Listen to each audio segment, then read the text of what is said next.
Welcome in. Belly up, have a seat, and grab a drink as we talk some Wingman fantasy football.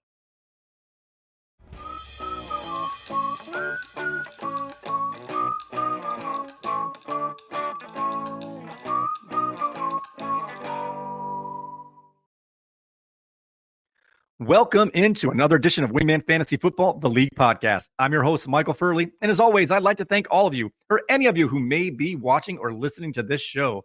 This is episode 51, and we are at the bar with Mr. Nicky B. But before we get any further along, let's make sure that everybody is in the room. Wingmen assemble! All right, let's get right into it. Let's check in with our news and notes. All right, there's only one game on Monday night this week, so be aware of that, and that is the Seahawks playing against the New York Giants in New York. And the Sunday night game this week is Kansas City Chiefs, also in New York, against the New York Jets, and that's at 8:20 p.m.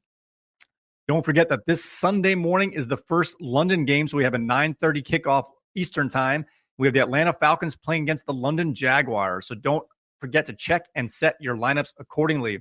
As for this Thursday night game, we had the Detroit Lions playing against the Green Bay Packers, and we had 7 players in our manager's lineups tonight.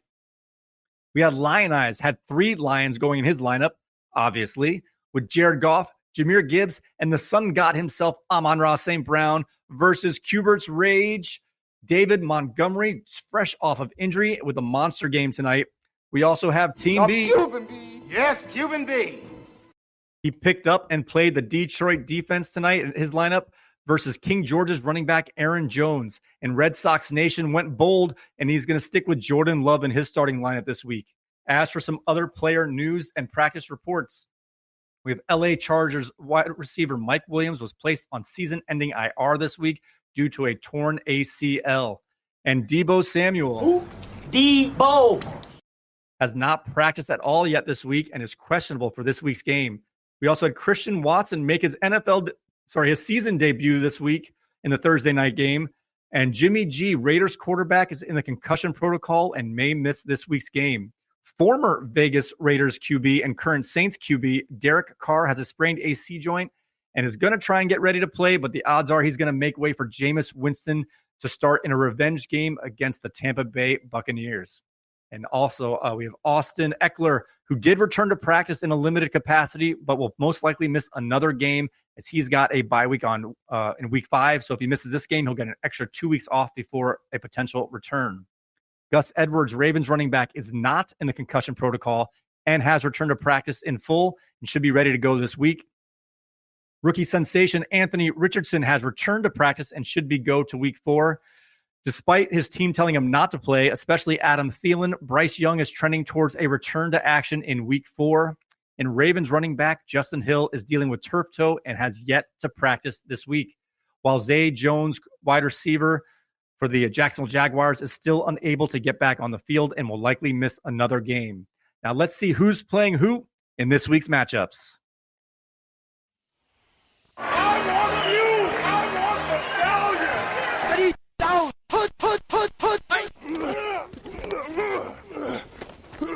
This week's matchups. All right, this week we have losing teams versus winning teams. We'll start out with the 1-2 Amazing Spidey playing against the first place 3-0 Jimerson's Red Sox Nation, while the 2-1 Alex's They Tucker Jarbs is up against the 1-2 Corey's Mac Daddy 2s. 3-0 Katie's King George is going to give it a go against the 1-2 Bernie's Team B. Cuban B. Yes, Cuban B. And Paul's Cubert Rage at 2-1 is up against Reggie's Lionize, who is still at 0-3. And another winless team, Nick's Waddle Away, is up against the 2-1 Ken's Tampa Brady. Now let's check in on this week's waiver wire, as we had 5 waiver claims this week, with 3 NFL players receiving multiple bids. Our high price acquisition this week was Jordan Palmer, who went for $25 to King George, outbidding Red Sox Nation, who put in a bid of $6 and a $2 bid from Amazing Spidey. Adam Thielen received 2 bids, going to King George at $10, beating out Team B's $2 bid. And CJ Stroud went to King George for $5. So King George has acquired 3 players this week, spending $35 in revamping her bench entirely. While rookie receiver Quentin Johnson went to Lion Eyes for $3, beating out via waiver wire priority tiebreaker, beating out Red Sox Nation, who also put in a $3 bid, and Amazing Spidey put a $2 bid on Quentin Johnson. All right, now it is time to bring in our guests to the bar. I'd like to welcome in Mr. Boops, Mr. Nicky B, a.k.a. Waddle Away. Then he waddled away, waddle, waddle. Then he waddled away, waddle, waddle. Then he waddled away, waddle. All right, Nick, how are you doing tonight? I am good. You look How are good. you? You got your Aaron Jones glasses. You've got your McMahon Dolphins headband. You're ready to go.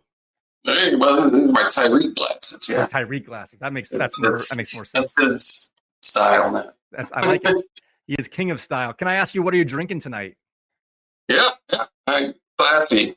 Boxed wine. Nice. Yeah. I'm going to let our viewers in on a little secret. It's taken a long time to get this going. I'm surprised you have any wine left. Nursing it here. All right, Take it slow. There you go. So let's get right into it here. I hate to bring up, start with the negative news here, but your season's off to a really rough start, I would say. Is there any other news with my team? It's all negative. Yeah, I think Yahoo got it right this year. What did I get? A D minus? I'm not sure. But I know you're better than the Bernie's F, but D minus isn't much better. Well, now throw on that. I lost Chubb already, right? My top pick, and I'm pretty. I'm in pretty rough shape already. So I think only Reggie, but you start out 0-3, and we had to battle last week, so one of us was going to be 0-3 no matter how that game shook out. I guess lucky for me, I'm on the right end of the deal, but still losing records for both of us going out so far. You already mentioned that you missed Nick Chubb. Was that week 2 he went out for the rest of the year, and that was your first round pick. Is that correct? Yes, it was. It was a brutal injury. It was a brutal injury. I saw it happen in real time, and I'm like, oh, man, that sucks. I wonder who has that guy. I'm like, oh, shit, that was me. Oh, no. That was my top pick. Oh, Oh, no. Yeah.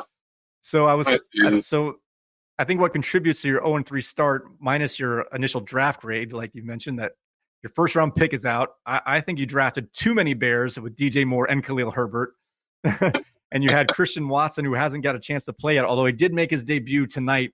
So at least you have some players getting back in the lineup for you a little bit in the future here, hopefully.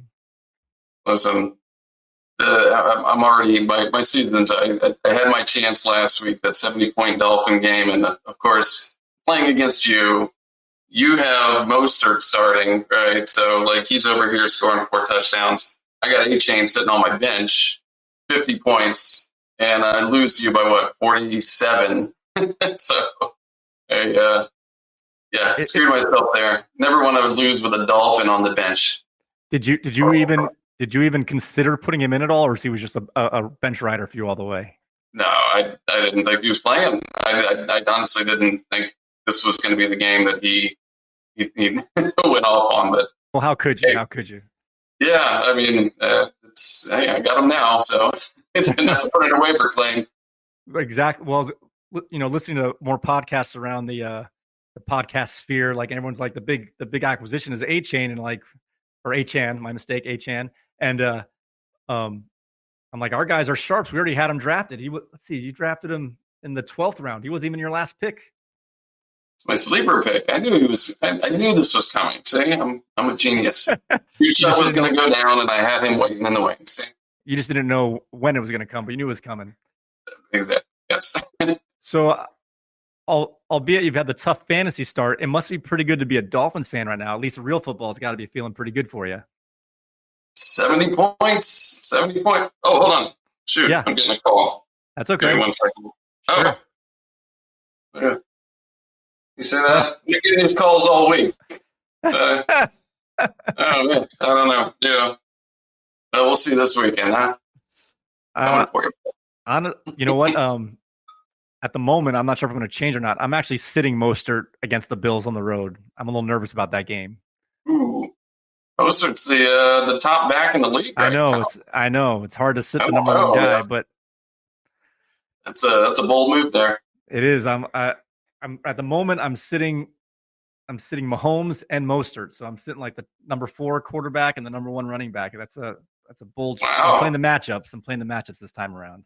So what's the idea with Mahomes here? Is it you're worried about the Taylor Swift effect, or No. I was actually going to sit him last week for Herbert because I like the matchup with the Vikings, but they were playing the Bears, who's giving up so many points, and I'm like, if he went exactly how I thought it was going to go. It's like if he scores early, they're going to win by a ton, and I just hope that they're not rushing touchdowns early, or he won't get any points. So he got his points, but he only did it in a half.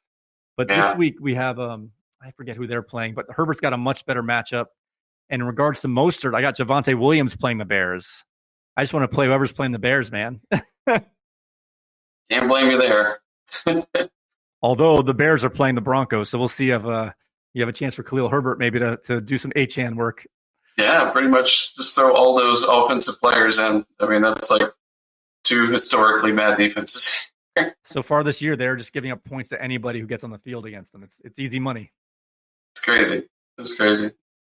So I asked Bernie last week at the bar how he experienced, but I want to ask you how you experienced the week 1, in your case, loss when he scored a walk-off defensive punt return touchdown in overtime on Monday night for the difference in that game. How'd you experience that game? Yeah, so I passed out. I was tired. I missed the end of the game. I woke up and I'm like, how the hell did I lose this? Like, I mean, I had him the whole time, and just edged me out at the end. So I got one of those like bad omen for the rest of the season, I feel like. And the random thing is, since that game, the Jets have gotten 1 point and 0 points. They haven't done anything. And they got 15 in that one game, and that was, well, in all fairness, Bernie needs as much help as he can get to it. But yeah. Here for you, Burno. I'm here for you, man. So I'm loving the glasses. I'm loving the hairband there. The vibe is great. You've got Dolphins playing a big time game against the Bills this week. That's for AFC supremacy, potentially. Sir. And what a game. Are they playing at 1:00? I'm assuming. Yeah. So it's an early game. Good. It's too early to flex on that. That would have been flex. This is a prime time game. Oh, that's true. That's a good point. Dolphins get screwed every year, though. 2 prime time games about it. Well, I want to thank you very much, especially for all the technical difficulties we had in the pre-setup here. So I want to thank you so much, and I'm going to play you off with your music as we say goodnight for another day. All right, I'll see. Then he waddled away, waddle, waddle. Then he waddled away, waddle, waddle. Then he waddled away, waddle. That was perfect. All right. I want to give out a big thank you to Mr. Boops, Nicky B. That's Waddle Away. And I would also like to thank all of you for watching and or listening to the Wingman Fantasy Football, the League podcast. You can find us on Apple Podcasts, Spotify, TuneIn Radio, and of course, you can also find us on our league website of wingmanentertainment.net/WFF. Just search Wingman the League on those other carriers, and you will find our podcast right at the top. And also a reminder, we will be having our very first ever live recorded event on Saturday, October 21st at approximately 5:30, maybe closer to 6 at the Furley House Oktoberfest Beer Garden. So until we meet again, may your glasses be full and your mug stay frosty, and we will see you next time.